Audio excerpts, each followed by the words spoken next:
Hello and welcome to the Sideline Live podcast. My name is Orla Keeling and I am the host of the podcast, where every week we bring you a brand new episode with guests ranging from Olympic champions to local heroes, coaches, support staff, and anybody involved in the world of sport. Each week we will dive into different topics, including current affairs in sport, identity, skill, mindset, coaching, and also shine a light on those flying under the radar. So tune in every week for brand new episodes, new stories, and new insights you've never heard before.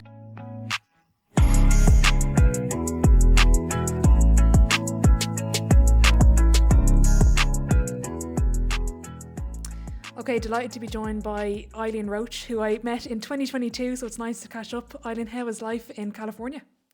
Well, wonderful. The sun is out. It is shining. We actually have a concert here at Stanford this weekend, a group called Coldplay. You might have heard of them. So they've kind of taken over our football facility, and it's been interesting to watch all that go up. One of the perks of people coming to your campus. I told you we are in our team, we are in our off season. So it's instead of 20 hours of training during the year, we're now in our 4 basketball and our 4 fitness hours, and then they can shoot on their own and work on any rehab things they need to do and things like that. So the team is in a break, and I'm working on camp, run 3 camps and all the hiring that goes with that, and taking care of those campers and all the camper parents. And then I work on scheduling. So now as a scheduler for our team, I deal with contracts and scheduling. I'm looking ahead to the 26-27 season, 27-28 for the preseason, the 10 preseason games. So I have to be very strategic in that, because right now we're in a new league. I don't know how far I go into that. We're now traveling to the ACC, which is across the country for us. And we're not going to be doing any preseason travel like we used to go to tournaments and things like that. So a little shifting, we pivot well. That's what we do. So that's what I'm involved in now. So while it is the off season, this is probably your busy season, is it? August is the off season for me. And that's also when the kids are done with their summer school, if they have it. It's always been like the NCAA, the kind of downtime. I mean, I got married in August because I wanted a wedding party. I remember that in New Jersey, which would not have been my number one thing because it's so humid. But if I wanted people to come, I had to do that. So I did. Very good. Have you got tickets to Coldplay? I hope you got a few. No, I've been asked maybe to work something, so we'll see. See how that goes. They always need people to do something, right? So Exactly. Absolutely. Absolutely. Tell us a bit about your journey from, like, you grew up in Brooklyn and now to Stanford. Like, talk us through that. yeah. Okay. So in a nutshell, so I was born in Brooklyn. From a big Irish family. New York, there was Sandy Hook Harbor pilots, which actually the piloting probably came from Ireland. So then my family moved us out to New Jersey when I started school, but all my family was still back in New York, so we spent a lot of time back there. Grew up in Berkeley Heights, school in Berkeley Heights, New Jersey, and that's now you're talking 60s, 70s. Not a lot of female athletes, but that's when basketball, AIW, was starting to go. You had Old Dominion playing, teams like that. So my first time I saw women playing in the Madison Square Garden in New York City was probably 75 or 6. Old Dominion was playing Immaculata. All right. So I'm like, oh my God, this is great. I wasn't really aware of scholarships and everything. And I played everything you could play. And it was a small town, but when I got to played CYO basketball with my parish team, Little Flower, and then got to 7th and 8th grade at a junior high public school, there was only one team and all the boys. And so my friend Helena was a very good athlete. She was better than I was. She was really tough, just gifted. We went to sign up, and we found out they took the sign up sheet from out in front of the boys' locker room. There's a bulletin board. They heard we were going to come sign up, and the male coaches panicked, and they put the sign up sheet inside the locker room on that inside bulletin board.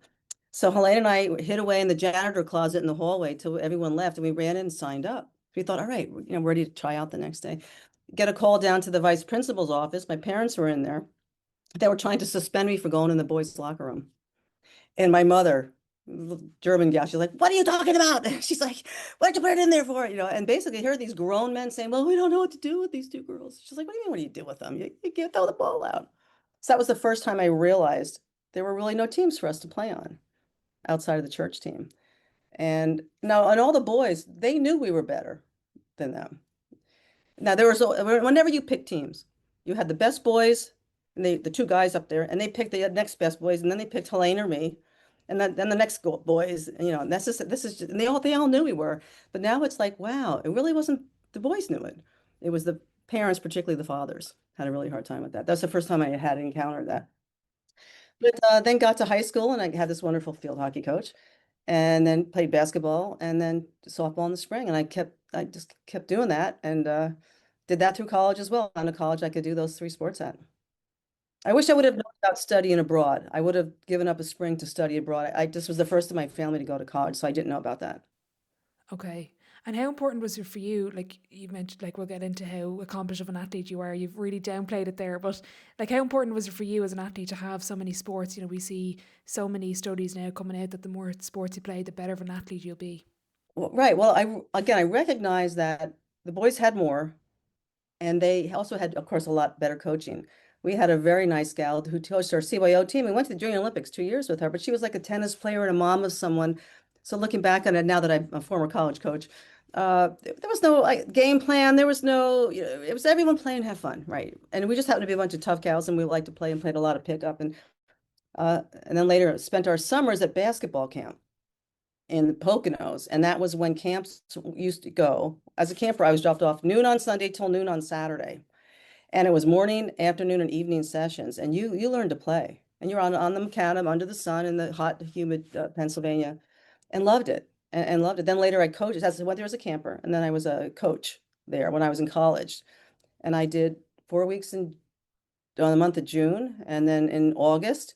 And then one summer, my friend and I got a little nutty, also did the boys' camps in July. We did 12 weeks straight of camp. But that's where I learned pickup, right? That's where we learned to play and playing with the guys because there weren't any girls better than us to play with, but yet we couldn't play on the boys' teams.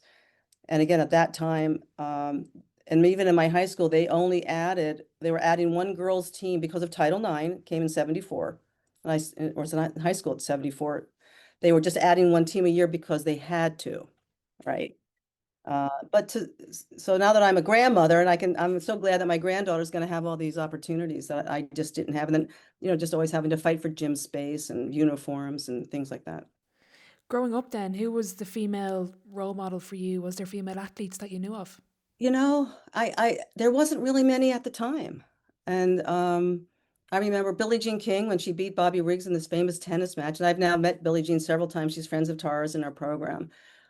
I was like, oh, this is just great because, everyone was just not understanding that we're here and we're gonna play. And like I said, like the boys know it was really the parents, right? And I remember that seeing Martina Navratilova, but then the basketball players, like I said, I saw that game Old Dominion and who was oh my gosh, and I just wrote Immaculata.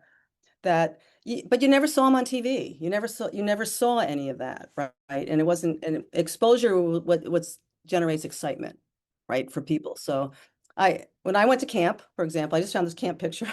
It's pretty funny. They had professional men's come and be the guest speaker of the camp, like a guy named Calvin Murphy, famous player.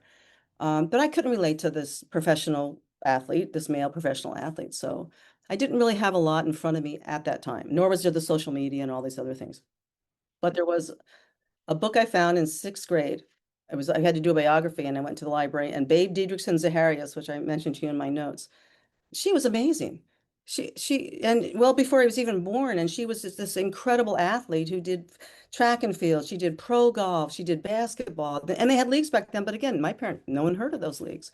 So there were women, and I remember reading, going, "Oh my gosh, that's like me," because always wanting to run and do things, and I knew I had that this is what motivated me, and I was really good at it, whatever I was doing. My mother would tell me, "These are God's gifts. You use them. You're entitled to that." Yeah. You mentioned there just really briefly, oh, I went to the Junior Olympics twice, and just talk us through that, like going from someone that was on the boys' teams and didn't have a high school team to then representing and going to the Junior Olympics. Yeah, well, now this was okay. This was when you had to win your state championship to get to the Junior Olympics, and it was our little CYO team. No, no, but we all went to the Poconos and spent these summers really playing and really learning. And all of a sudden, we're in this big gym down in in New Jersey. And I remember the parents, they were like, yay, oh no, how are we going to get there? Because if you won, we had to be on a bus in 2 days to go to St. Joe, Missouri to the Junior Olympics. So it was exciting. We saw, that's when I saw like the Tennessee team and all these orange Adidas sweats. I mean, that's when Adidas sweats just came out. We're like, oh, and we had our little purple socks and little flower on our little shirts that the parents made, you know. Uh, but we took fourth in the country. We didn't think it was a big deal. And when we came home, there wasn't anyone to meet us to say, oh, or applaud, you know, like you come back now from a Final Four, you have the whole town out, you know. It was okay, business as usual, you know. So we never thought it was a big Yeah. deal. Talk us through as well, going to college. Like you mentioned, you've balanced a number of sports. I know we chatted before we hit record a little bit about that. Talk us through how you navigated the multiple sports going to college. Yeah, and I tell the kids here all the time, this is before internet and this is when you had to go to the library and check out books. So I go to college in Ohio and I was going to try out for the field hockey team. And I did make it. And a valuable lesson here from Dr. Harriet Stewart, who was an incredible coach. She hooked freshmen up right with juniors in the same position. And she decided I was going to play this link position, which I mentioned to you. And this gal and she showed me, and in 4 games, I took over the starting spot and never looked back. And she was my biggest fan. And I'm like, is she going to run me over with her car? I don't think I could do that, right? But because this coach was all about the team, and well, who's better? Who's doing, you can tell who's better. She would ask the team, who's better? Oh, Eileen's better at that position. And I really like, wow, if you're really about the team and you all know it, you're going to play. So I had 4 incredible years with field hockey. And then I transitioned to basketball, much to the chagrin of my basketball teammates, because I was used to running 100 yards gangbuster with a stick in my hand. It's like kind of like a bowling alley. And they knew it was coming. I knock everyone down. My team, your team, go. And it took me a while to get my feet under me. And I was a very good basketball player at that time as well. And then softball, it was slow pitch in college. I was a fast pitch pitcher, so I never really liked slow pitch, but my friends were there and you can't steal. I mean, what's with that? You can't steal a base in slow pitch.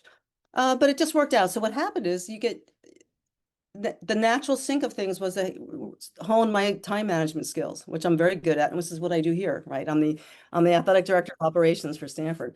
I color code spreadsheets everywhere, right? So I had to also plan if we're going on a little road trip because we drove everywhere, no charter planes, Division III. You're driving to all the gyms. I had to go to the library and take out the books that I needed, check them out, bring them with me. And if I had a paper due and I had a tournament, the professor didn't care. I had to have the paper before I went to the tournament. So, and looking back on it, that's where I really just sink things in. I had my syllabus. I talked to the professors and they knew, and I just had to get everything done on time. And I'm the daughter of a Sandy Hook harbor pilot. Things were done on time. When you're the daughter of this Irish harbor pilot, right? And because everything was with the tide, everything had to be just so, and then a German mother, everything was just so, and one of a big 5 kids that you had to take care of business. So all that helped me, all that contributed to this. And I had some incredible professors. So by my last 2 years, I was a 4.0. I was into my major, which was health and physical education. I was the president of the physical education majors club. And I also was K through 12 certified. I thought I was going to go into teaching for sure, most likely coaching. And that's where I knew I was going. And I don't think a lot of people knew at that time where they were going. And it just happened that I kind of fell into from the Poconos, going in the summer camps. I was now a coach, and as college, I was a college coach there. And the 2 people running it were the head coach and assistant coach here at Stanford. And the assistant coach, Sue Roysowitz, she was on the 76 Olympic team. But again, you didn't see a lot of this on TV at the time. This is when we beat Russia. And they had the big Uliana, the very large center. So we took this, they beat us. We got the silver medal in that game. Billy Moore out of UCLA was the coach. And now that I've known all these people over the years and gotten to know them, the struggle that they went through of trying to train. And of course, Tara VanDerveer here was the 96 Olympic coach, to see even what she had to do to get this team and started this gold medal run that we have. So that's kind of my progression. Yeah, brilliant. And I do want to ask about, you mentioned you're a very good basketball player. You could have gone D1, but you kind of stayed true to yourself in a sense of you wanted to continue with the 3 sports. That's not something that we see a lot of people do. Yeah, well, again, my passion because of my wonderful Mary Plant, my high school field hockey coach. I really love this. And she was like, you have to be yourself, be who you're going to be. And then there was one school I went to, And it was a big PE major school. And my mother, we went to visit. And again, they weren't happy. They were like, well, maybe they weren't really going to let me play. And my mother said, Eileen, every person here is a top athlete. And if you ever get hurt, I don't want you to think that you're only an athlete. You are a woman first, and and get your education. So even then, I'll tell parents now, and when my two sons through high school, telling these parents who are like, oh, D1, D1, find where they fit, find what they want to do, and if they broke their leg tomorrow, what do they do with their future? Your future's not done. So you mend the leg, but you're in a place where you're going to get the education you want and offers you what you want to study, and then you can start. And we never end where we start, right? But at least you have a good starting point to that. And so my mother, Diana, was just incredible about empowering me to just don't go where people are telling you have to go, and it just was a real natural. I really went with my gut instinct. I believe follow your guts. So that's how, and I was very fortunate. I had a wonderful experience at Ohio Wesleyan. And I remember it was only probably maybe 2 years ago, I texted Erin, who I met on the trip, and she had posted a photo of the team from Stanford had a Nike t-shirt student and kind of an arrow that would indicate more importance to the student over the athlete. So it's Yes. something that and I actually asked her, where can I buy one? She said, oh, they were kind of custom for the team, but it's something that you would be a huge advocate of, obviously. Well, that came from the COVID year. We're more than athletes, and we are. And we kind of forget. And I'm concerned about that now in the world, the way the collegiate landscape is so changing that we've made all these young kids free agents, and they're entrepreneurs, but they're people first, and as women, we take things so much to heart, you know, um, these young kids are so into how many likes did I get or whatever, I could care less if you like me, that. I mean, it's nice if you do, but if you don't, I'll live. I got a lot of friends, it's just, they don't have that kind of, that toughness in a sense, but it's not their fault, but it's just interesting to see these progressions, but we are people first. And the beautiful thing about sports is we get to meet people from all over, right? Look how you came to our practice out of the blue. You were on vacation, as I recall. Yeah, And I was, yeah. I'm not even sure how you got a hold of me. So Website? it really, yeah, what happened was I actually texted a guy who I'd never met at the time through basketball here. And I asked him, I'm going to California, I'm going to San Francisco for a holiday. I'm going for about 2 weeks. I'd love to go and see a few teams and, learn a bit about the world there. And there was two Irish guys at Cal Berkeley. And that guy who I'd never met then put me in touch with a guy in America who had worked for the Warriors, and he Oh, ended up linking me in with the Warriors, and then he linked me in with Kate, and then Kate got me in for the 2 days or whatever, and that was kind of how it works. So, but as you say, the world of sport, like world of just sport. worlds collided.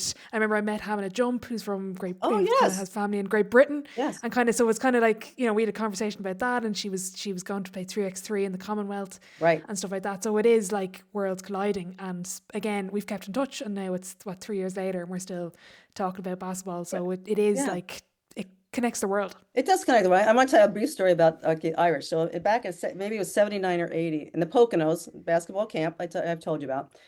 We had John and Marie O'Connor. Did I tell you this story? No, They were no. both captains of the Irish teams.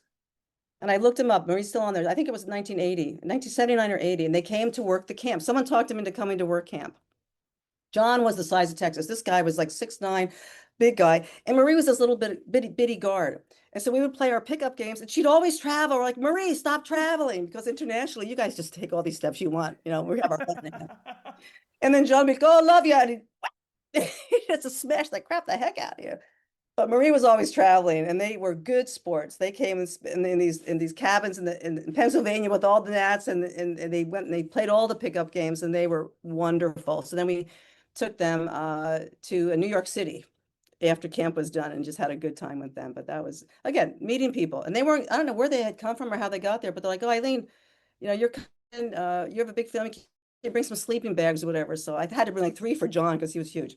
So, and they were just lovely. But again, you're meeting people from all over. That's been a real wonderful thing. Yeah. The other pieces around your college career was you were competed and you earned 12 varsity letters. So from what I understand, it means you've really excelled Yeah. across in sport, and that's what you earn. It's called a varsity letter. Right. So not only did you do 3 sports, you excelled in all three, and across 4 years earned 12 out of a possible 12 letters, Right. which is not an easy feat to do at all. Well, you don't think about it at the time when you're doing it. And of course, when you're the person, and again, this is just my inner drive, which I've been blessed with.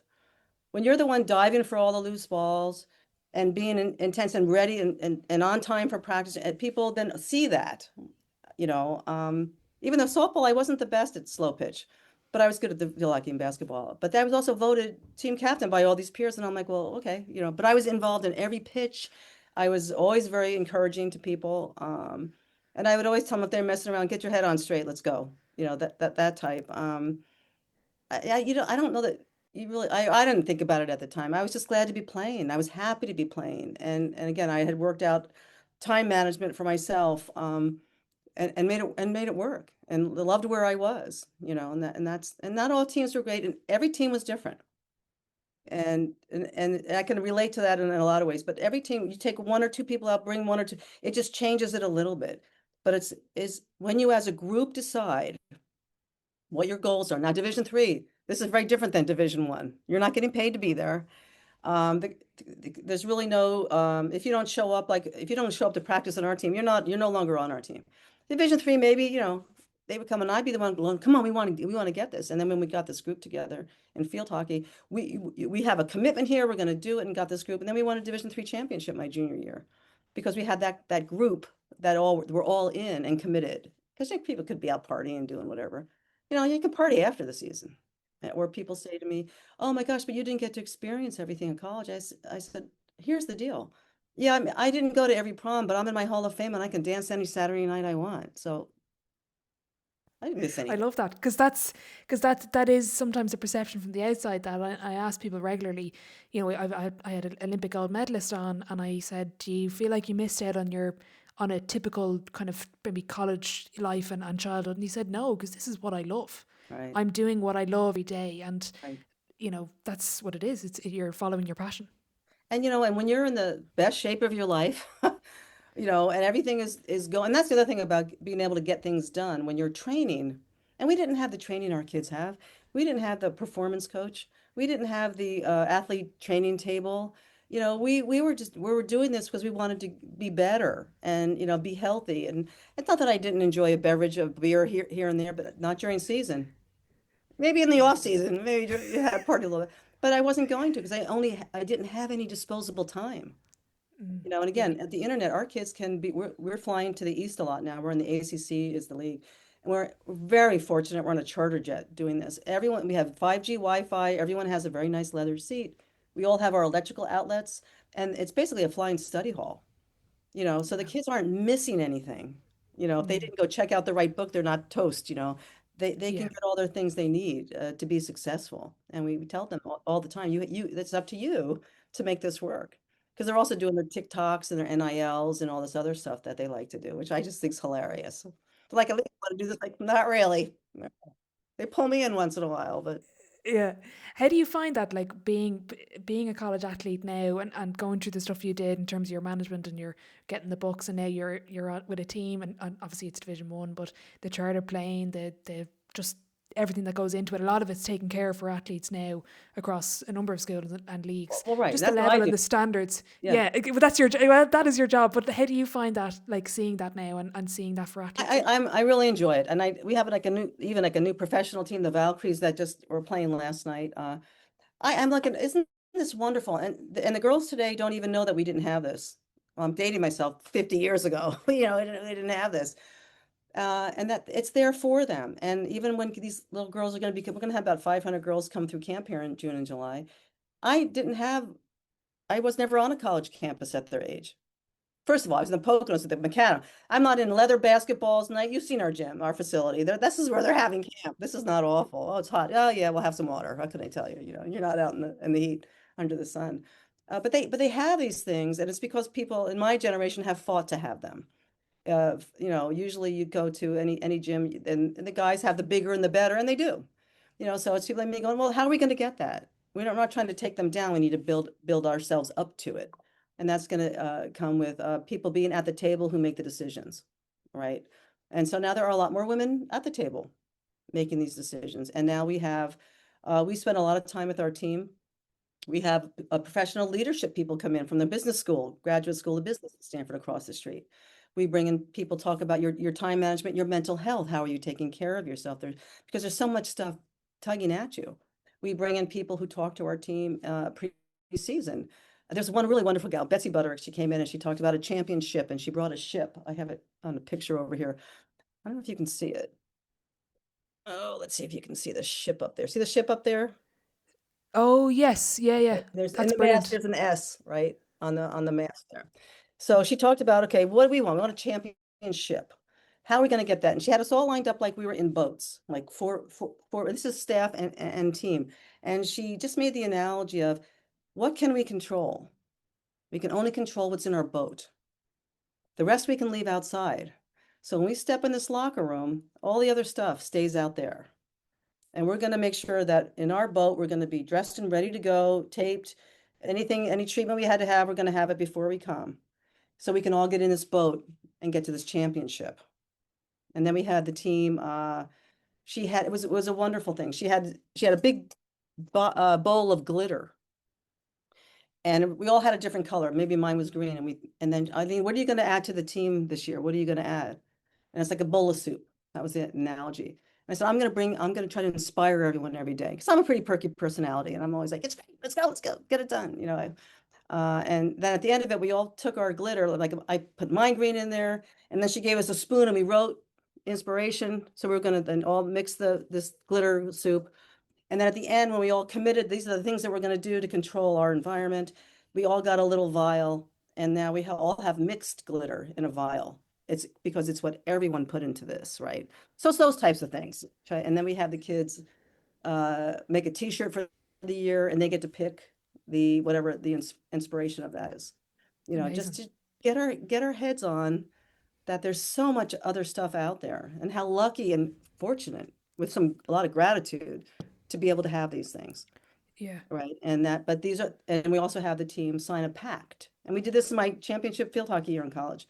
Wrote everyone and said, okay, well, let's make a pact that we're not going to be partying, that we're going to be getting a rest, we're going to be eating well. And we have a pact, and the team decides what's on that board for the pact, what we're committing to be our best every day. Mm. Now, you can't tell me I'm not going to make every shot I put up. And I cannot control that. But what I can control is my effort. I can come in with a great attitude and I can come in with a great effort. And if I'm not feeling well, I have to go tell the trainer I can't just go out there and slug it around and then go, oh, I don't feel good. No, if you don't, then step off the court and go take care of that. Mm. Right. But always control your effort and your attitude. Mm. I remember when I was there for 2 days, and I remember your energy and what you brought to the program. And I think it was kind of September time. It was, not too intense. People were kind of just still getting settled Oh, it in. And was. Yeah. We're just starting our yeah, 20th. yeah. And, you've been there a long time. Like, what keeps you so energized? You spoke about there, you're going to bring everyone, you're going to be the inspiration. And I like the way Um, you've kept those things. What keeps you energized and committed to the program? well, I love who I work with. Stanford's a wonderful place to work, but I love who I work with. And I've always been a great team player, whether it was a young kid in my family of five or then in my high school teams and my college teams. I really believe that you have to have each other's back. And as a woman, we have to support each other. Um, and it's part of my nature as well. I'm a woman, of great faith. I believe in these things. I believe in being helpful to other people, just like yourself. Well, I took you to the train station. I have no problem. Any Absolutely. Yeah. particularly young women who call me, I always make time. So if I can't even do it like that day, it'll be the next week. We'll set it up because I didn't have someone to call. I didn't have someone to say or kind of inspire me but I believe we create our own destiny. I have two sons. They're now grown. They're 36 and 32. And I'm a grandmother. I have two grandchildren. We create our own destinies with every decision we make. And I always told them, I said, you're going to make a mistake.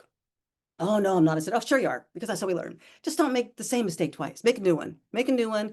And if something happens, just own it, be done with it. Don't throw it on someone else. Admit it, move on, But so and then also I always said, pick your friends well. Pick your friends well. Very important, right? Um, and I've just in my soul, I've always believed that as a coming up as a player and as a mother, that changes your life when you're then repeating it to your kids and watching them go through stuff. And sometimes it's not easy, and watching them on their sport teams. I had really simple rules when I was little. If you knock someone down, pick them up. And girls always say sorry, sorry. I said, girls, stop saying you're sorry. Women apologize way too much for whatever socialist reason. I'm like, just say, are you okay? And pick them up. You didn't mean to. Just pick them up. You know. So I've got to then kind of relive the youth of it, seeing my kids and seeing some of these strong dads go, oh, do this. I'm like, sit down, buddy. I got it. And so they've also got this, they're two males and they get to see their mother. They have a strong mother, right? So they have a different perspective on life. And they both have written me letters about, thank you so much. That was really, really important to see that. But it was just kind of this byproduct. You be yourself. And if I can put a smile on someone's face, great. There's no reason not to, right? Yeah. I remember you gave me a lift that time and we were talking in the car about a couple of things and I remember the piece of advice you gave me. It was the same kind of line you gave to your son, I think is around he was getting married and you said, is the goal to have a wedding or is your goal to get married? And that That's really right. stuck with me. I think That's it was just a brilliant line that you gave in the car yeah. and I was like, wow, I don't know, it really struck a chord with me. Like, the kind of just that one simple line. Yeah. Well, you're right. And I remember that. And I remember saying that to him. What is the goal here? So what year? Was that after COVID? No, that was That was at 22, so it would have been just after COVID, yeah. yeah, so they got married. They got married after that. And it was they had this big, huge thing up in Washington on Whidbey Island, a wonderful place. And because they both were in an industry that knew so many people, it's gonna be like, I don't know, 1,000 people. I'm like, really? Okay. Uh, and then it's like finally that and the world was changing and shifting. And that's when I told him, I said, well, what is your goal? And then they took the money they would have spent on that and they bought a house. Right. So yeah. But so sometimes I think it really is helpful to have a mentor, have someone who can help you define what your goals are. And they shift over time, by the way. Right. But I think if you're true to yourself, like at my wedding, I had teammates from my elementary school teams, my high school team, my college team, and I had coaching colleagues. Again, August in New Jersey, not my number one thing, but that was the only time I was free. Everyone was free. But that meant a lot, some of these kids now that they're jumping teams right and left, I don't know that they're going to be able to form those relationships to have that. They don't know they're missing it, but I think that's kind of what they're missing out with all these things. And to be part of something that you have a kind of a down thing and to get through it together, that just brings you so close together because you've made the commitment, you've gone through the trenches, and you had each other's backs. No one's left behind, right?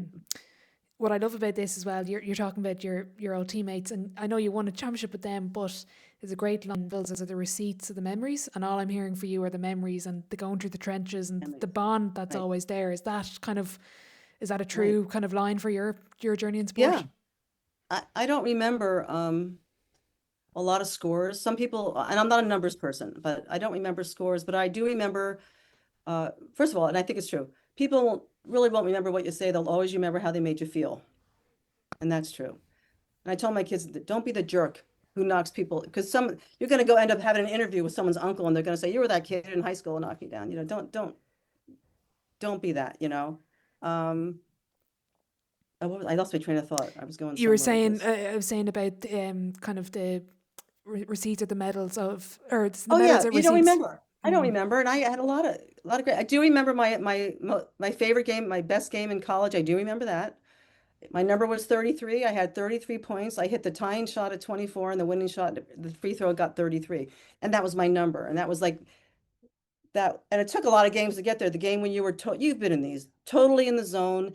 Everyone else is in slow motion, and you're intercepting, and you're doing this, and you're just everyone else slow motion. This is great, And that was my game. And the hoop looked like it was the Pacific Ocean. You're just, couldn't miss a thing. And then I've had games where you couldn't make a basket to save my life.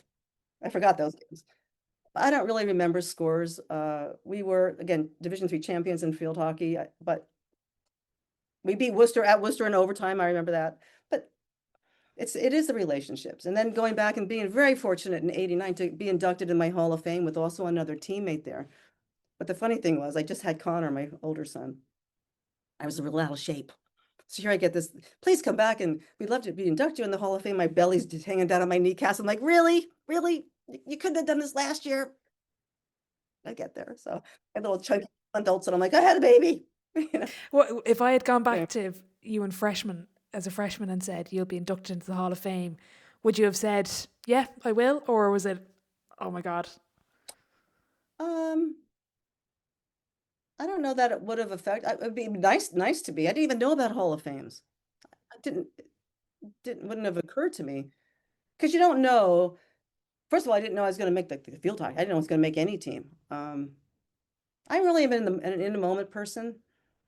And you don't play when you play. You don't play for potential trophies or, um, I scaled down, moved out of a house about 10 years ago. The trophies were in a box all those years. And then I just took them to a local store and said, hey, maybe you can recycle these for these young kids, whatever. Took a picture of them. That's not what you remember. It's all the rides. It's all the bus, the funny things you did, when your field hockey game got canceled because of rain. So you make yourself pillowcase, and you go in the hallway and you're making up games. And this is what females do. I don't think the guys do this, but the women, we have a lot of fun, right? Card games. That's what you remember. Those times. That's the intangibles of it, the extras. You were a team captain for 4 years. You've worked in sport. You're very much a leader. What does it mean to be a leader in sport from your experience? Well, again, I don't think you really think about it. I'm glad to do it. I think I have strong shoulders. I have my opinions, right? And a woman who have an opinions, they call you something else. So a guy has an opinion, but I got an opinion. I got plenty of opinions, and I believe in them. And I believe in being a good, kind person and helping people out when they need help. That has resonated throughout my entire life. But I don't go around thinking I'm a leader. I know I've had a lot of years, and even here on a daily basis, I'm kind of making sure our program's taken care of. There's so many different things, facilities. All of a sudden, oh no, we're in there then, making sure we have what we need. And it's still a battle, but I'm battle tested, right? And it's nice to have 21 years experience. I was here as a young assistant coach. I don't know if you know that, in 82, 85, before Tara came. And that coach had gotten let go, and then Tara came in. And she would tell people, Eileen was here before me, insinuating I was older, and I always corrected her. But so I was here for 3 years, then got out, was getting married, and I wanted to have a family. So for my generation, at that point, I didn't see any women in coaching, because my point was, I'm going to stay here. I'm engaged over here. What am I going to do? Get in coaching, but I want to have a family. Can't raise kids when you're on the road. And I didn't see any women being able to do that at the time. That has so shifted. We have Coach Kate Pace. She's got 3 children. Tempe Brown's got 2 children. And I'm glad to see that, because it was people like me who kind of fought for that. But I also got out of coaching. And I think a lot of good young women coaches do, because I want to raise my kids. And then I coached them. So I took a 20-year break.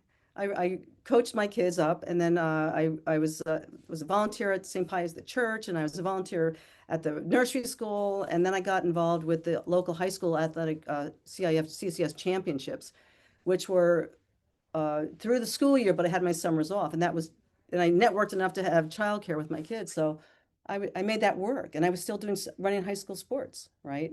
And then I got the call to come here for this new job, this director of basketball operations, DOBO. And so I got a call out of the blue. Would I come in from Tara? Would I come and do this? No, first, I'm sorry. First, they asked me to come and run the clock. And came and I ran the clock for a season. And they're like, oh, we want you. And I said, what's a DOBO? That sounds horrible. And then I found out the gal at Tennessee was the head of basketball ops. She was a hobo. I'm like, all right, DOBO's better. DOBO's better. Because where I'm from, a hobo's not a good thing. And then because I had 14 years of running collegiate athletic championships and all of the procedural things that happened, I believe I've been told I'm the first assistant athletic director of operations for the women's game. So now my 21st year of that being recycled as Tara. And now I do everything I hated to do as a young coach, but I have time to do it. So they're all over there, and the coaches talking about looking at film and recruiting and all that. And I'm here dealing with facilities people, compliance people, anything, external relations, anything else, so they can go do that. If I need to talk with them about things and get stuff, that I know the natural break to interrupt them and do that. And then no one wants to do schedule. Usually it's the first assistant does all this. Scheduling is the bane of anyone's existence. It is so time consuming. And then by the time you get a contract, because you have to go through the senior staff, well, I've got no problem. Just keep pushing those buttons, getting it done, now we're all just trying to figure out how to make it work now that we've shifted in league, but we'll figure that out too. Yeah, exactly. No better woman. In terms of your competitive edge and your love for performance and playing, I get the sense it's translated well into the role that you have now and working in sport. And I love the way I looked up your role before. You were like the head of all high school competitions in California. Yeah. Like, it's not an easy job. Like, I get the sense you've very much managed to channel that energy you had from playing into your work now. Yes. Oh, right. Yeah. And when you get very efficient at again, this comes with my mind as very, I can compartmentalize million spreadsheets. Excel is my friend. Color coded, in my closet, my clothes, left to right, light to dark. This a daughter of a sea captain, you had to do it. You had to stow it. You had this time to do that, right? So all that has served me well, and I've been able to pull it together.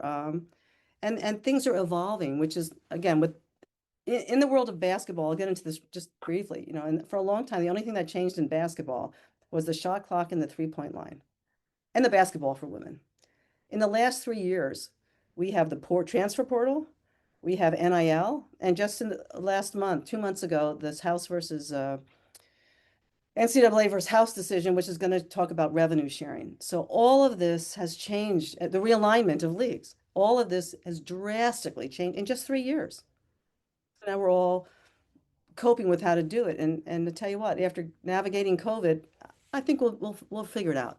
I think we did it well. And I think we'll be resilient. But there's going to be more realignments coming. And boy, we're all just trying to figure all that out. It's a little nutty right now. One of the things that struck me during my visit there was we've spoken a lot about female influences, and I love the way like the whole program was basically like all the coaches are female. It was brilliant to see, but also I found as well, like, for such a high level and such a really like high performance environment, everyone, like, I felt seen, supported and valued. And I was this randomer from Ireland coming for 2 days, never mind a player, and I know your work is scheduling, but you very much embody that culture. How do you think you've developed that at Stanford? Absolutely. Well, I think that's part of the culture that Tara VanDerveer, she was here 38 years, right? And the staff that she has put together. So we have now Coach Kate Pay, who came here as a She walk-on, told me this, yeah. right, and got a scholarship and ended up being on the national championship team. She's brilliant. Then she proceeded to go pro. And then after that, she was gonna be a lawyer, and she's like, that's not for me. Came back to Stanford and got her JD and law degree, MBA, and then got into coaching and started at the bottom of the peg. You have to work your way up, right? You come in, as assistant. And she's born at Stanford. She came to Stanford. All of her family's been so she's Stanford born and bred. And understand, we're a very unique place. We recruit by transcript here. You've got to be able to come in here and do the work. It's not like another place where you can just move people around. So we have Kate, who's come in here, heir apparent for 17 years now, taken over Tara. We've got Katie Stedding, also played here, 96 Olympian on Tara's team, won the gold medal in 96, and a professional player. We have Tempe Brown, as a former college coach, played at Michigan, a great player, been a head coach herself. I mean, it's just amazing, the staff. And now we've also have Jeanette Poland, who was a player here and a pro player. Erica McCall, a player here and a pro player. And Jeanette Poland's years here. I think I don't know that you mentioned it. She might not have been here yet. Probably not. But she never lost a game here. She never Wow. lost a game here in her whole 4 years playing here at Stanford. That was that kind of group that had cultivated through, right? And Erica's a little younger. We were just talking about this. We were playing at Notre Dame, actually. We were down 16 at half. And Erica comes in the locker room, going, we got him just where we want him. And then Tara tells us, she goes, Okay, I'll go with that. All right, we got him where we want him, So she just kind of fed off of that. We won, and it was Erica McCall had the block at the end that we won the game by. We stopped that last shot going up, Wow. right? And then we have another gal, Heather Osterley, who we brought on, who's been a great fit here. So now you have six coaches, not four. So this changed 3 years ago, Okay. I think. So you have a six-person coaching staff. So that helps you, but also now you're dealing with two more personalities. But there's so much more to delineate to people, and we have this incredible staff of four former pro players, and then two former head coaches. And a good mix of age range as well. So that's pretty Yeah. awesome. And doesn't it show so much about the program that people are so willing to come back and still be part of it and embody Right, what it is to be at right. Stanford so many years on from their playing? Yeah, well, we have that. So right now we've got Nneka Ogwumike still playing. She's at 14 years at Seattle. We've got Carly Samuelson at the Lynx, and she's been doing like little contracts in different places. She's been incredible. Lexi Hull, who's at Indiana, she was on the championship team. Alana Smith, still Minnesota Lynx. Cameron Brink, of course, is rehabbing an ACL tear from last year. We have a former player, Jamila Weidman, who's the GM at the Washington Mystics. So in WNBA, the 29th season, 5 players have been on 13 teams. 34 former Stanford players have appeared, and then 7 have won a combined 8 WNBA championships. So we have this prodigy now, this legacy that putting forth from what Tara VanDerveer created, and Kate Pay is making her own now.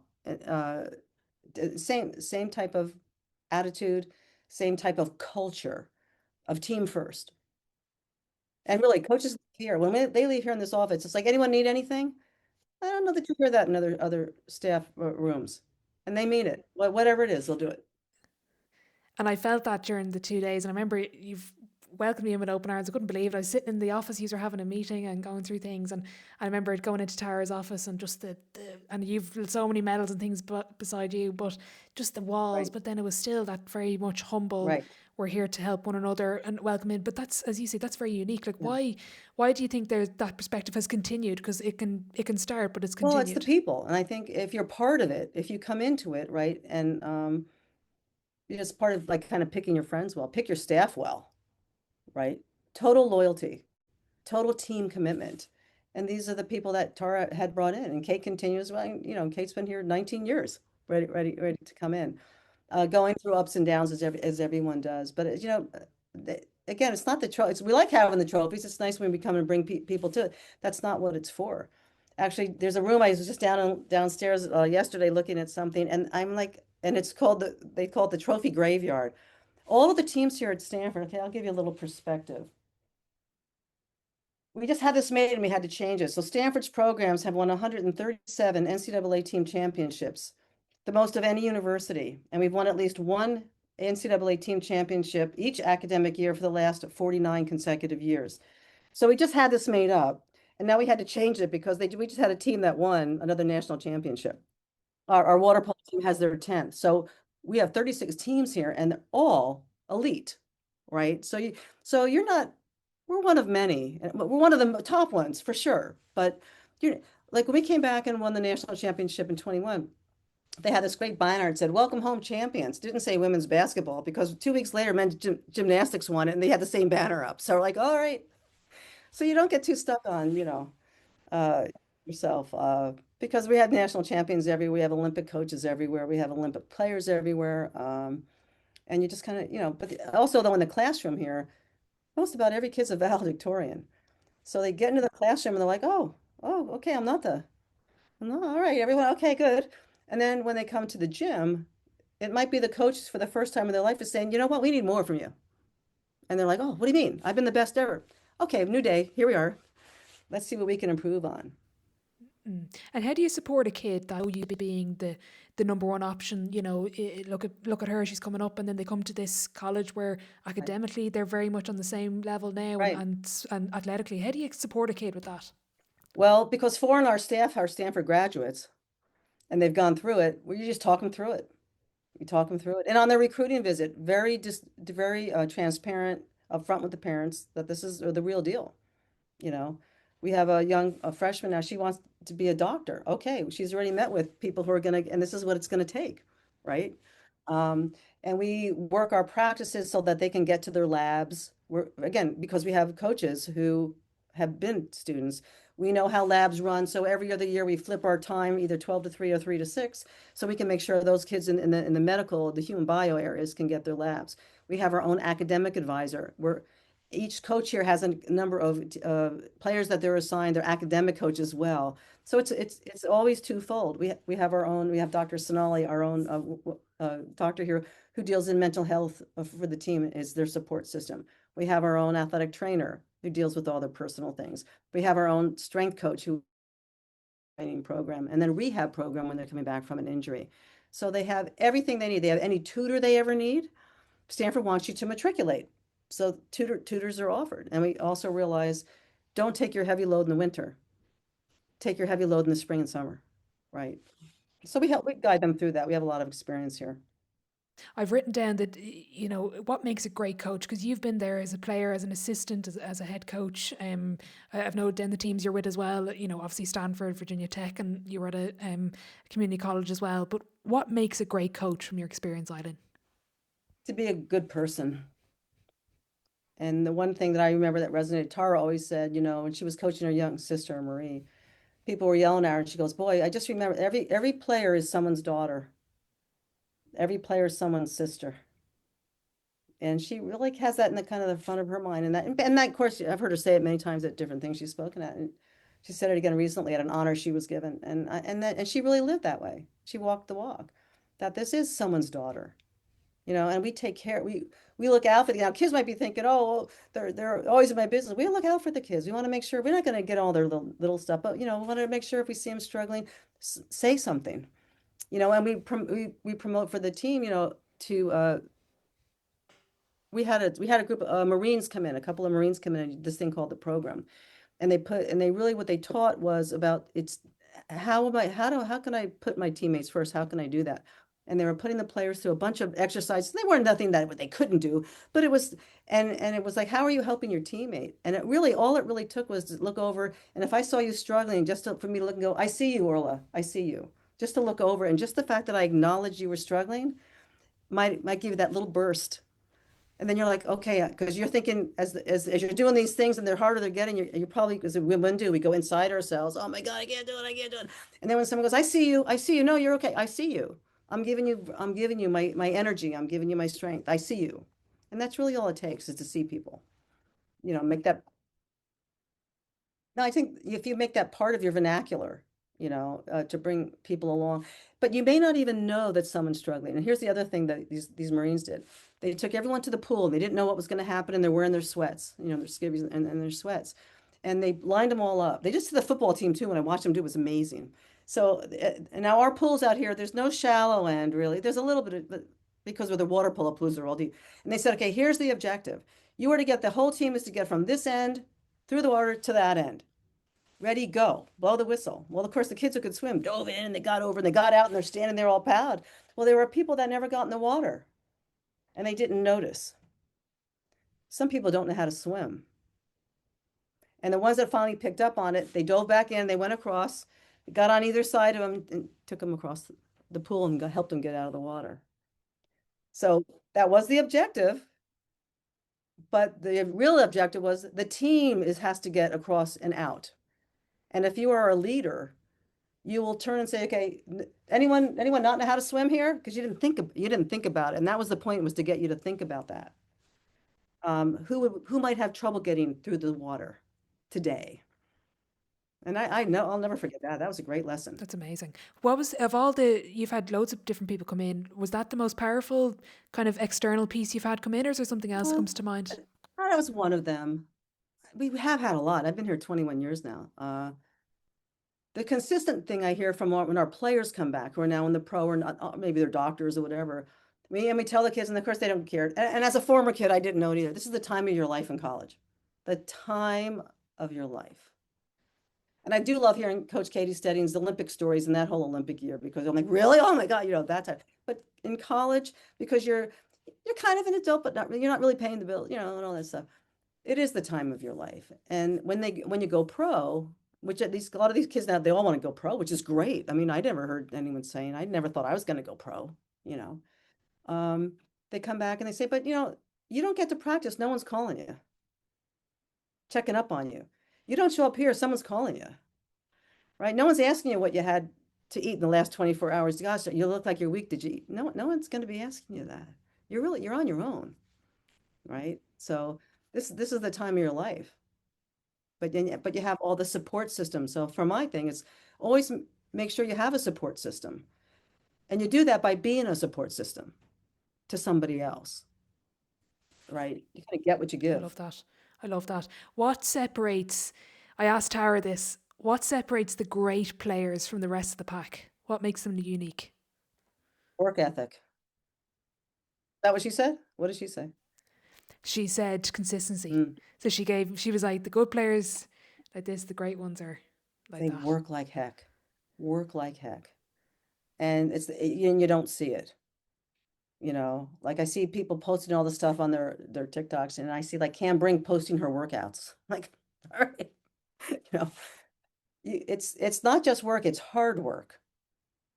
And complaining gets you nowhere. So it's like wherever we've gone this year, because it's new to the ACC, all these TV personalities. First thing when I walk in the gym, oh, Eileen, how hard has this travel been? And I look right at, maybe it's the New York Irish in me. I'm going, the complaint department's closed. It is what it is. Why are we wasting any energy on this whatsoever? You guys are, it's all awful. You didn't fly here. I flew here. We'll make it work. We'll be fine. I'm faking it till I make it, basically. Do you think the word talent has kind of taken away from the value of work ethic? Like people say, oh, he's talented, but someone said to me, talent is another word for hardworking. Like, is talent kind of misconstrued the way work ethic We is? have to have talent. I think wasted talent is very, very common. And you can have people who can peak too early, but don't have the hard work ethic. I mean, you can have people who are incredibly talented and just have some real natural and get by up until a point. And then all of a sudden, again, go pro, boom, it hits you like, oh, you have to take that talent and move it up a level. And maybe you didn't have that, but that takes heart and that takes guts, and you have to be brutally honest with yourself, and you have to really commit to it. And the players even I've seen, and I'll talk about Coach Jeanette Poland here. She came in as a freshman, terrific player, and again, never lost a home game here.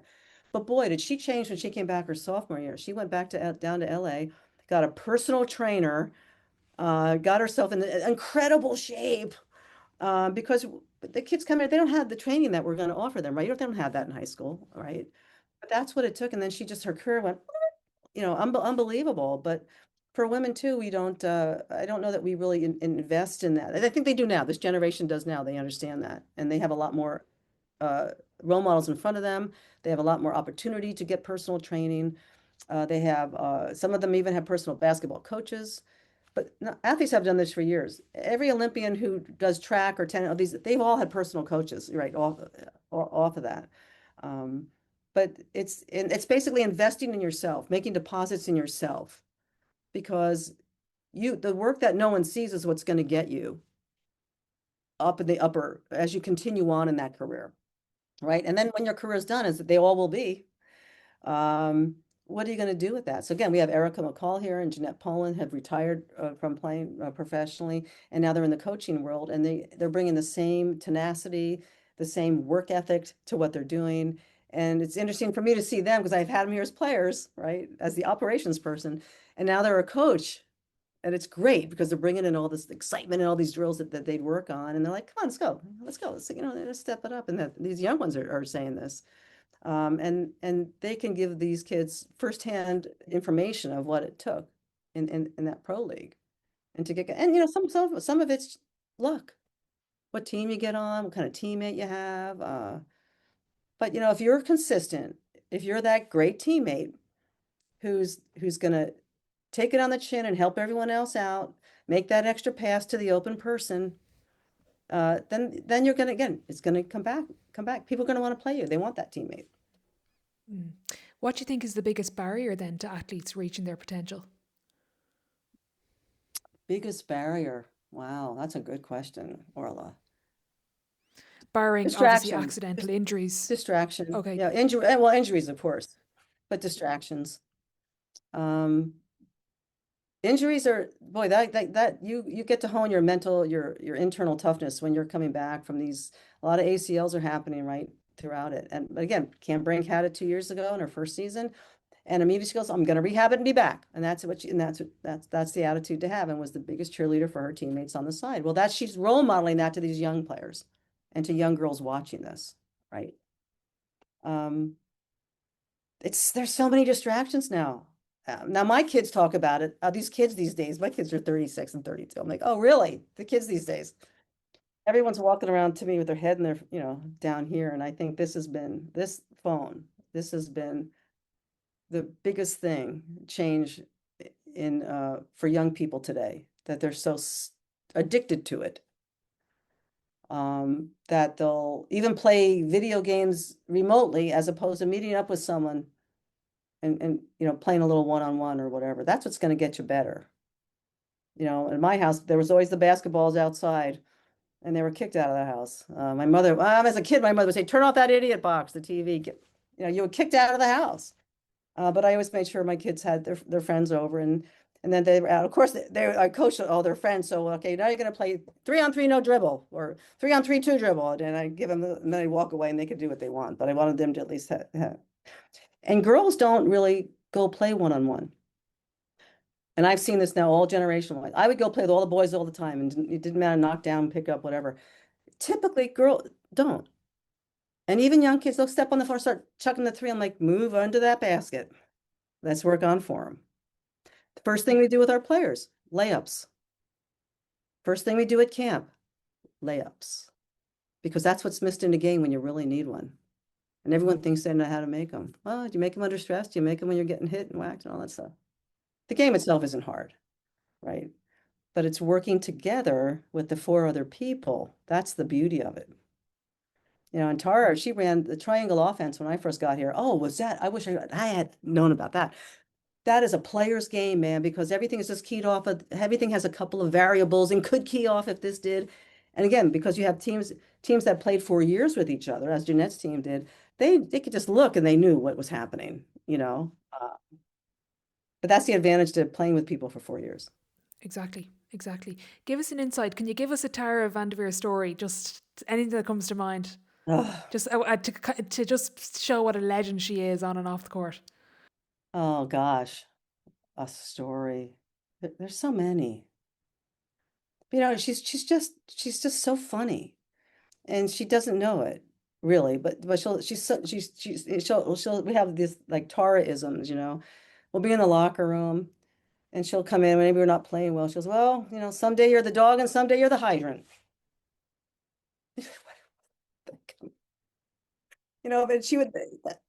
But she had this just incredible way of thinking of things, and always kind of globally. And then she had great stories to tell of the like Olympic team, for example. She always was able to come up with a story.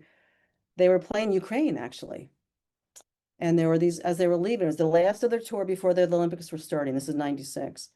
And these women were outside, and they were just begging, and they were just poor as could be. And they're getting on the bus. And I think she said Jennifer Azzi said, we need to give them our clothes. And they all went and opened up their suitcases and then gave all their gear to these cold women in Ukraine.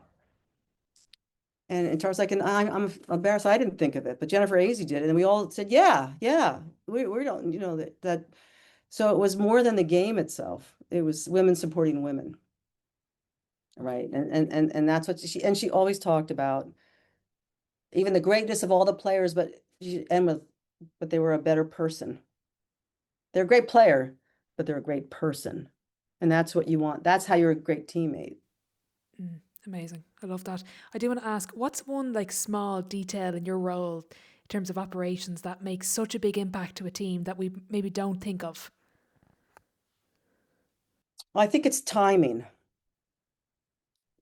And it doesn't always go the way I want it. But so when they're coming into a facility, or say we're going on a trip, the timing of when I first interact with them is when they had their practice, their shower, they're coming to the bus, and everything is just systematically. They're getting their lunch bag, everything is loaded. We're getting on the bus. I'm already in touch with the plane crew. for them it's seamless. And it's just me being one or two steps ahead of them, right? So yeah, I've already got in touch with the bus driver, make sure they were staged where I wanted, the doors were open. Now we're going to the airport, making sure they know which gate, I know which gate we're going to. We're ready right there at the gate. We're going right, having everyone with their IDs out right on the plane. As I mentioned, during COVID, I had to do seating charts so we wouldn't infect each other, right? But we don't do that anymore. And then when I'm already in touch with the bus driver when we land, and when I get there in that bus, everyone's coming on. I'm already in touch with the meal person at the hotel person, the keys are out. So it's just the details are the things that I make sure happen. So it's just so smooth. They don't have to, and then something will happen, and then I can put out the fire or find someone who can help me. And if I don't know the answer to something, I can always get it. Always, I will get the answer to it. Because yeah, what do you do when it doesn't go as seamless as that? Obviously, Oh, you'll nobody. wing it, Orla. You just have to flip and wing it. And knowing people in the industry, like I had all of the Pac-12 directors of ours, we were all in a text chain. I got us all together. We shared a Google Doc of best vendors, bus company, whatever. I'm trying to get it with this new group, and I will. And I've already spoken at the convention and tried to get everyone to say, hey, we're not competing. We're all here for getting women's basketball, elevating that, and so we can help each other out. So whatever needs to be done. I made some great friendships over the years that. So we were in oh gosh, '08 in Tampa for the Final Four there. We were on a string of 5 in a row at that point. And for some reason, the NCAA had our team do an autograph session outside in the sun in Florida. I'm like, why would you do that? They're gonna get a sunburn and the kids are gonna get, we have a practice after that. And so Tara turns to me, you have sunscreen? I'm like, not yet. I didn't think to pack sunscreen for the team anyway. So I knew the Tennessee assistant coach, Holly Warlick, and I started our careers together at Virginia Tech in 1981, 82, which was the year the NCAA first came into existence. And I knew she'd been to a couple already. And I go to their locker room and they had these two big security guards out there like this. I'm like, I need to talk to Holly. And I pulled my way through. I'm like, I really need some sunscreen. She's like, oh, right here. We had like 10 bottles. I'm like, all right. So I run up there and I got the sunscreen. So they packed it ever since then. I mean, we're out in the sun again because it was a stupid, whoever decided that was not a basketball. I love that. But that's the type of thing. You know, we're in San Antonio and locked up in the Marriott for 3 weeks. And Pam Walker at UCLA, who's become a dear friend of mine, their food was coming in, but they had to go do some COVID testing. And she said, can you get my food? And I'm like, yeah, I can't go on your floor, but I could put it on the rack and go up and throw it out there, you know. I don't think the men do this. I know they don't because we have a director of ops who was for a men's team. She's like, are you kidding? You guys help each other out. Yeah. So all the young directors of ops, when they come in, I said, look, if you need anything, you call me. Now for women, your kid probably forgot a sports bra, probably forgot a pair of sneakers. Happens, we will help you out. And if I call you, pick up the phone. That means I need something. That you're going to be a hood ornament and run you over with my car in the parking lot. I kind of tease about that. I would not do that. But I want them to know that this is the level of whatever you need, right? But if I call you, I expect that as well. Yeah. And do you think that's from not having that and kind of the women supporting women, and as you say, it doesn't happen in the men's game? Do you think it's because of that? I do. And I think, you know, I never believed we have to do it because the men did it. I don't think just because they did it, it was a good thing. I look at stuff and go, that's just a stupid idea. Who thought of that? You know, let's fix it. Let's fix it. We don't have to do that. Yeah, I think it's who we are. I think we call ourselves a sisterhood and we mean it. You know, and again, being a sister growing up and the other sisters that all on my team, you know, you get to know them, that there is something about a sisterhood and there's something we have to be able to embrace our maternalness. And I think I'll go back in the 60s when women were fighting for burning bras and all that, which I thought was stupid, but I understand why they did it. You know, I think and they did that because being a mother only was thought to be a derogatory thing. Or you're just a woman, you're just a mother. And then we came in, oh, we're gonna do everything. Well, we can't do everything. And having been a mother now too, I understand that a lot better. But we can certainly support the people along the way.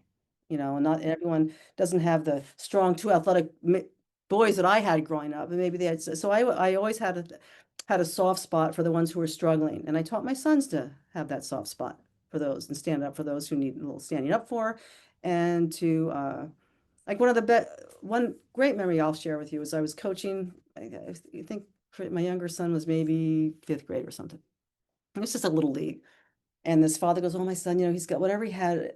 He was a very weakly kid, and he's never going to play in a team. He was like this big." So I ran a little camp play, and my son Christian was the point guard, and I had put him in a box, and the little boy was over here on the weak side post, and the other three people came and they screened his guy off. His guy was going nowhere, and he peeled around. He was right-handed. He peeled up and around, and Christian just gave him a nice little bounce pass, and he went and made a layup, right? And his father was in tears. And I know this kid will never play again, but he got to make a basket on a Sunday afternoon at a little gym somewhere in Redwood City, California. Again, no one cares about the record, but it was nice. That's amazing. And I love the way that still resonated with you. With all the success you've had, you think to that kid that probably won't play again, but got his chance and Right, got to his championship game. right. Just one basket. Yeah. Yeah. What advice would you give to any young people, especially women that listen to this podcast, looking to build a career in sport or follow their dream, whether it's a coach, a player, in media or official or director of basketball someday at Right, Stanford? right. Make What the advice? call. Yeah, I would tell them call someone. Like I said, I have not turned down anyone who's contacted me. Pick someone. It's like pick your friends well, pick well, and even whoever you choose to work with. You have to have integrity. And it's really simple. You go in there and say, I will give my all to this program. I'll never do anything illegal or immoral, so don't ask me. Really quick, really clear. You set that tone, right? So it's who you work for because you're going to take on their personality. Women, we have to be willing to move. We tend to root. We set our roots down. If you look at men's resumes, they're all over the place. They've done a year here, 2 years here, over here, and done different positions. Women, we tend to, I don't know if I can apply for that. And it's a real failing of ours. And I don't know if we're just more honest with ourselves, less ego-based. But if there was a job description with 10 things on it, Orla, and a guy had 4 of those, they're going to apply and they're going to go to that interview and you're going to sit there and I'm going to interview going, but wait a minute, if a woman didn't have 8 out of 10, she's not going to apply. It's just the way it is. They just go out and they just jump in and do it. And when we tend to hold ourselves back. But I do think, especially in the United States here, women have to be willing to move and go. And it's not a bad thing to work at different conferences, but always be looking up. So you join your professional organization. If you're an American, you join the WBCA, the Women's Basketball Coaches Association. And it might be a couple $100s a year, but you find that, and then it's a tax write-off. And you're exposed to all of the things on their website, all of the job boards, all of the quick hits, all of the different things. So if you want an American basketball, that's where you need to be. If you're a young man in women's sports, I always ask them why. And you better have a good answer. And it better not be, well, the men didn't do really well over there, and anyone can coach women. You got to have a good answer. And I had a guy say that to me, and I took him outside in the hall. I'm like, you better come up with something better than that, son. Because that's insulting. Because guys just naturally think. As I was coaching my kids through these little things, a guy wanted to give me advice. I said, go look at my resume before you come and talk to me. You're not giving me advice. Well, this one woman cornered me at the coffee shop because I play everyone evenly. I believe in that. We're a little Catholic store. We're going to play everyone evenly. Don't you want to win? I said, go look up my resume. I've won plenty, honey. It's a little 4th grade, and we're all going to play because we're all God's children. See, that's what we do. So but I think there are people who have gone, it depends now. I'm going to say that you can have a master's degree in organization, in sports administration. They didn't have that. I did have a coaching minor, coaching administration, but really you have to get your foot in the door. Now you might come through the ticket office. You might come through the external relations, the event management area. You might be in media marketing, but you'd have to really research. There's so many departments in an athletic, especially big athletic departments. We have 36 sports. Only one school has more. Ohio State has 38, right? And there's also for big schools, they have a whole club department. That's a whole separate entity, right? So there's a lot of ways to get to where you want to be. If you're thinking, I want to be in a Division I program, you better know there's only 361 Division I programs. And the ones who are successful have very little turnover inside. I've been here 21 years. I'm not planning on retiring, but you know, uh, so again, be willing to, maybe you're going to come in and work in the equipment department and get to know people and move, right? We have our girl Erin. You met Erin, you said, when you were here. Yes, yeah. Erin now works downstairs in development, Okay. I didn't realize. right? So she's here, we see her every day, but she's downstairs wearing regular clothes. We're like, oh, there's Erin again. And she's learning a whole different area of collegiate athletics, which is the people who are giving the monies and the stewardship of what that means when you're raising money for all these programs, right? So I think she'd be a great coach. It doesn't mean she can't be, but right now she's adding to her tool bag, her tool belt in life of what she's doing. There are, I'm sure international opportunities for people. I just don't know from American to tell where you would go to. But it kind of comes from volunteering first. So I got involved. How did that happen? A friend of mine was coaching at Cal and she asked if I would help. It was a regional tournament over in Oakland. Would I help with that? And and I'm like, all right, whatever you need. And that was my answer. Whatever you need. Okay, what do you need to do? I mean, I could sweep the floor, I'd rather not, but I think it's something to do with the game. And all I had to do was go collect the votes from the media for the All-Stars of this tournament. So I got to be there the whole time, getting the VIP suite, getting the meals and watching great games. And then at the end, I had to go, okay, give me this, and compile all the stuff and go turn it in.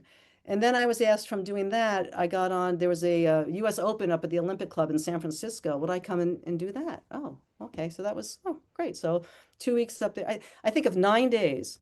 I think I saw 4 minutes of golf. So when you're working, you're working. It's like basketball. I have to go home and tape the games because when I'm working, I want to go back and really see the game. But I networked a lot and from that, I was asked to go be on the steering committee of the Final Four here in '99 in San Jose. So it kind of, if you want to get involved in events, find events in your area and just volunteer because they need a lot of volunteers. Every Final Four, you're going to have 600 volunteers working.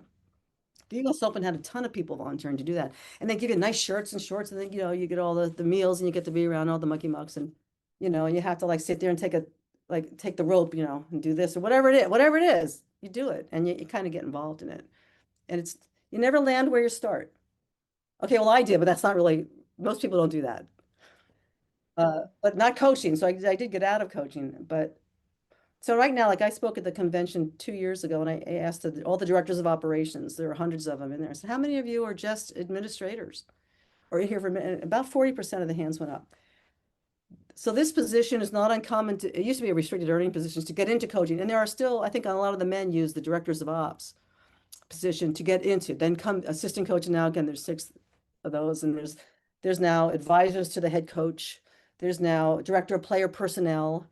There's now, like, we have an NIL person who's going to help our kids directly get internships and NIL deals and so forth. So you can just be pure administration. And I don't know that you don't need to get a master's degree to do it. You need to get your foot in the door and come in and be able to take an entry-level position. And maybe that means you get an apartment with, 4 people, whatever, because like out here, it's sticker shock. It's very expensive to live out here. But again, be willing to move and experience other things and talk to people and find that one mentor who's gonna, you don't go up to someone and go, will you be my mentor? You don't really do that, right? But you make that initial contact, you speak with someone, and then when you might say, hey, do you mind if I ping you from now and again and get your idea on something, and you find those people, you seek them out. There are women's groups. There are a number of women's groups in collegiate coaching. It could be just local, Bay Area, there's a women's group, go to those things, come outside of, but we're in our bubble and it's a really nice bubble, but there's other things, right? Other groups. Tara was just honored by a Bay Area group of innovators in leadership. You know, there are other things to be involved in, right? And then you'll meet people from there. We have a graduate school of business across the street, right? We have people that we bring in to talk, and then Tara or Kate will go. Kate went to the business school, so she was contemporary with our new president, which is great. And use connections and ask for that. Ask for networking and introductions. Brilliant. What would you have done looking back? Would you do anything differently with your journey? What would I have done? I don't know, and the reason I say that is I don't think I would have done anything different because it worked out so darn well.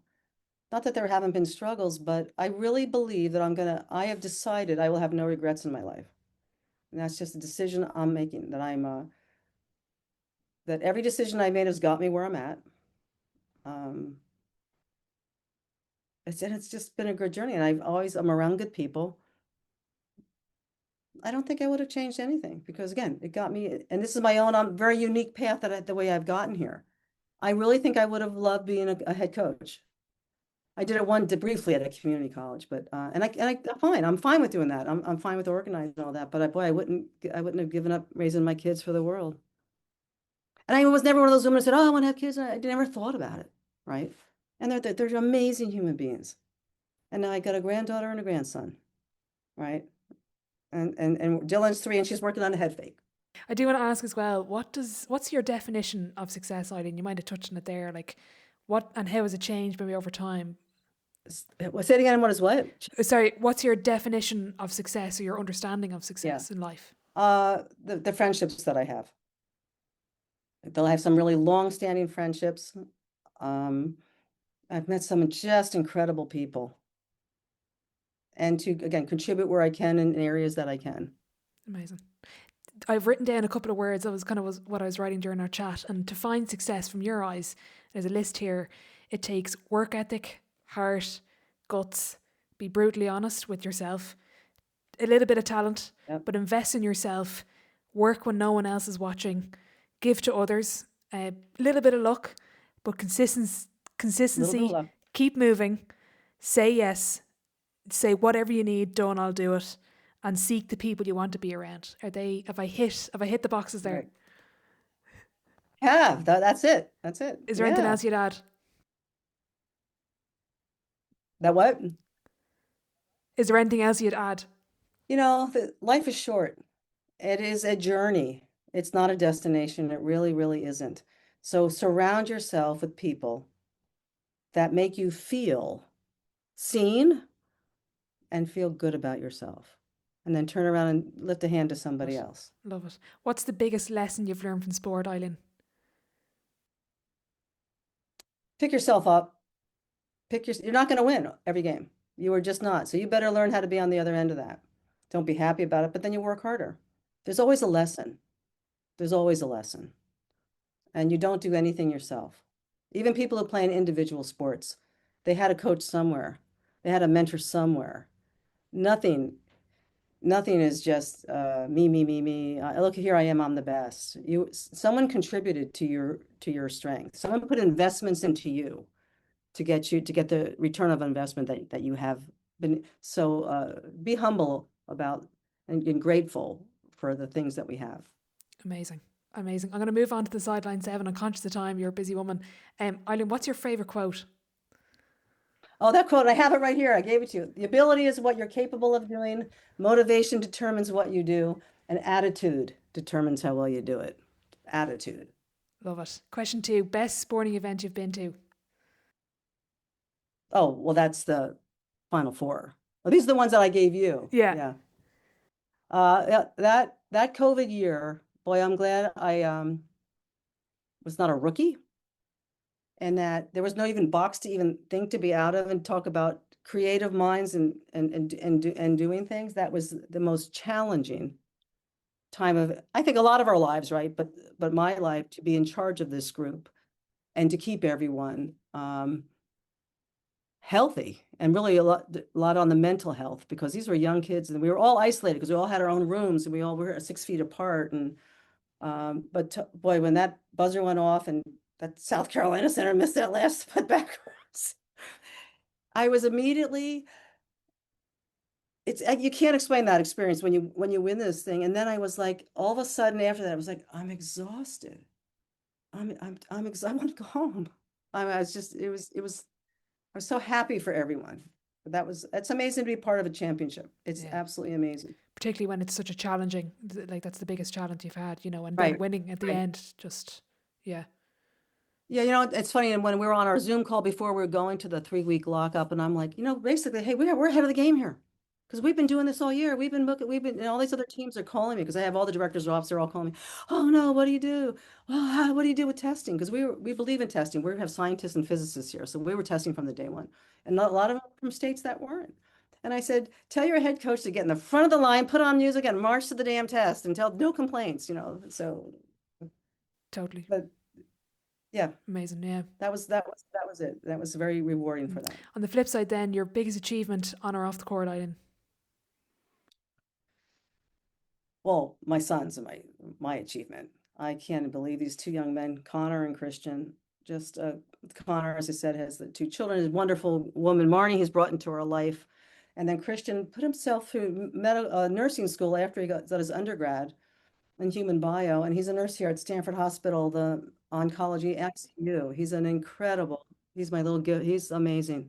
He's amazing. Yeah. Yeah, those are mine off the court. Amazing. Looking back, what advice would you give your 18-year-old self? Oh, yeah, trust your gut.